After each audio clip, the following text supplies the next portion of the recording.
It's natural to be reluctant to move a person when movement is painful. However, for people who can't move in bed, regular repositioning is important for preventing skin pressure sores, pain, and the collection of secretions in the lungs. If pain with movement is a problem, talk to your healthcare provider about pain medications that can be given to help. The equipment you'll need for in-bed movement might include a slider, which can be obtained from the home care office. An alternative is a turning sheet, which can be made by using an extra flat sheet that's been folded in half and placed across the bed over the bottom sheet. Place it from shoulder to knee under the person in the bed. In every interaction, we begin by explaining what's going to happen. In everything we do, we want to remind the patient that we see them as a person, not an object to be moved around.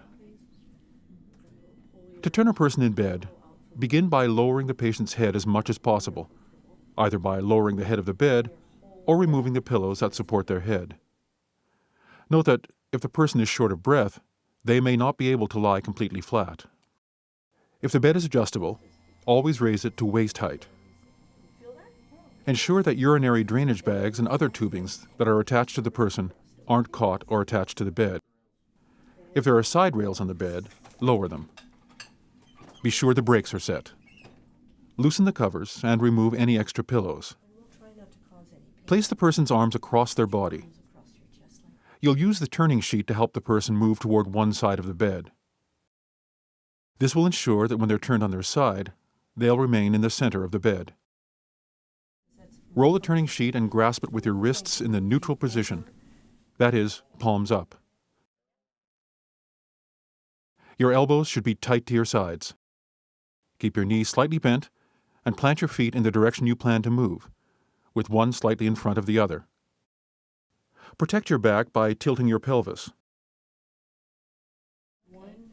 Have one person count, and on 3, gently move the person toward you by shifting your weight from your front to your back leg. Next, bend the patient's leg that's closest to the edge of the bed.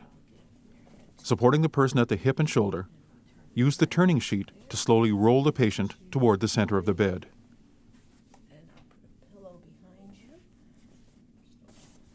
Place a pillow lengthwise at the person's back and anchor it by tucking the outer edge of the pillow under the person to provide support. Help the person flex their knees so that they're slightly bent. Bring the upper leg forward slightly so that it doesn't rest directly on the lower leg. Place a flat pillow or folded blanket between the knees to reduce pressure on the joints. If necessary, position the feet using pillows so that the person's ankles or heels don't rest directly on the bed. This will help reduce pressure on the joints. Ensure that the person's lower arm and shoulder are in a comfortable position. You can use a pillow underneath the upper arm and hand. As this demonstration shows, unless the patient is able to help, this technique requires 2 caregivers.